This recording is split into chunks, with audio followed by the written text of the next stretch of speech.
زینت جس نے سوچا بھی نہیں تھا کہ اس کی قسمت اس طرح سے اس کا ساتھ دے گی کہ اس کی زندگی ہی سنور جائے گی۔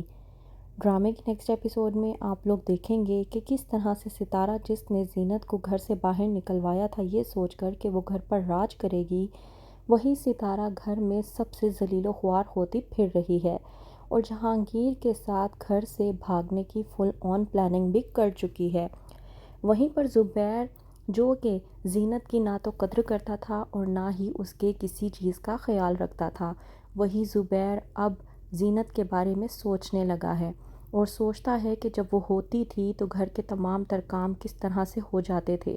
اس کے ہوتے ہوئے مجھے میرے کپڑے، میرے ہر کام وقت پر مل جاتے تھے، لیکن یہ ہے کہ میرا کوئی بھی کام کرنا گوارا نہیں کرتی۔ دوسرا، جب بھی دیکھو یہ جہانگیر کے ساتھ نظر آتی ہے، کہیں ایسا تو نہیں کہ یہ اور جہانگیر ایک دوسرے کو پسند کرتے ہیں اور ہمیں دھوکہ دینے کی کوشش کر رہے ہیں۔ وہیں پر دوسری طرف نیلم جس گھر میں کام کرتی ہے، جس بچی کو ٹیوشن دیتی ہے، وہیں پر اسلم آتا ہے اور ملک سے بات کرنے کی کوشش کرتا ہے۔ نیلم کو دیکھ کر گھبرا جاتا ہے اور اونچا اونچا چلانا شروع کر دیتا ہے کہ یہ جو بڑی پاکیزہ قسم کی لڑکی نظر آ رہی ہے نا، جس نے سر پر دوپٹہ لیا ہوا ہے اور نظریں جھکا کر چل رہی ہے، یہ ضرور میرے خلاف آپ کو بھڑکانے کے لیے آئی ہے، لیکن آپ اس کی کسی بھی بات کو مت سنیے گا۔ ملک یہ بات سمجھ نہیں پاتا، وہ سمجھتا ہے کہ اسلم پاگل ہو گیا ہے۔ وہ نیلم کو اشارہ کرتا ہے کہ آپ خاموشی کے ساتھ اندر جائیں اور دوسرے ہی پل وہ یہ بھی سمجھ جاتا ہے کہ ضرور اس میں اسلم کی کوئی چالاکی ہے۔ وہیں پر جہانگیر اور ستارہ ہر بار کی طرح ایک بار پھر سے رات کو ایک دوسرے سے ملنے کے لیے چھت پر جاتے ہیں۔ ستارہ جو کہ جہانگیر سے کہتی ہے کہ ایک تم ہی ہو اس گھر میں جس کی وجہ سے میرا اس گھر میں دل لگا رہتا ہے، قسم سے اگر تم نہ ہو تو پتہ نہیں میرا کیا ہوگا۔ جہانگیر جو کہ ستارہ سے کہتا ہے کہ ہم دونوں ایک دوسرے کے لیے بنے ہیں اور ہماری قسمت ایک دوسرے کے ساتھ جڑی ہوئی ہے، ظاہر سی بات ہے میں تم سے محبت کرتا ہوں اور تمہیں رانی بنا کر رکھوں گا، لیکن ہمیں اس چیز کا خیال رکھنا ہوگا کہ ہمیں یہاں بھاگنے سے پہلے بہت کچھ اکٹھا کرنا ہے تاکہ ہم اپنی زندگی کو سکون سے گزار سکیں۔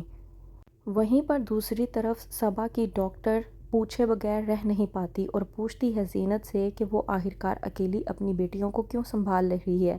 وہیں پر زینت ڈاکٹر کو تمام تر حقیقت سے آگاہ کرتی ہے تو ڈاکٹر کہتی ہے زینت سے کہ تمہیں اس انسان کو برداشت نہیں کرنا چاہیے، تمہیں صرف اپنی بیٹیوں کا خیال ہونا چاہیے۔ زینت جو کہ ڈاکٹر سے کہتی ہے کہ میں اپنی بیٹیوں کا خیال کرتے ہوئے ہی اس انسان کو برداشت کر رہی تھی، میں نے سوچا تھا کہ میں کچھ اور نہیں تو کم از کم اپنی بیٹیوں کو پڑھا لکھا کے اس قابل بنا دوں گی کہ وہ اپنی زندگی خود جی سکیں، لیکن یہاں تو میں انہیں 2 وقت کی روٹی بھی نہیں دے پا رہی۔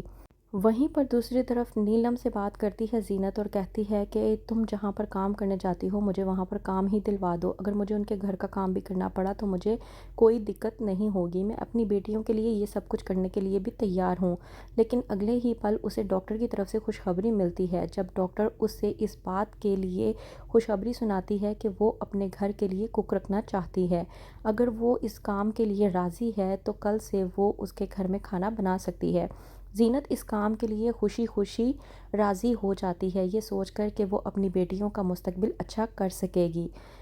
وہیں پر اسلم جو کہ زینت کو پوری طرح سے ٹارچر کر رہا ہے اور کہتا ہے کہ اگر تم نے میری بات نہ مانی تو دیکھ لینا کیا ہو سکتا ہے تمہارے ساتھ، اس محلے میں تمہارے چچا کی عزت ہے نا، انہیں بدنام کر کے ہی رہوں گا۔ کیا کرے گا اسلم، کس طرح سے بچ پائے گی زینت، کیا ہوگا آگے، مزید جاننے کے لیے دیکھتے رہیے بہکاوے۔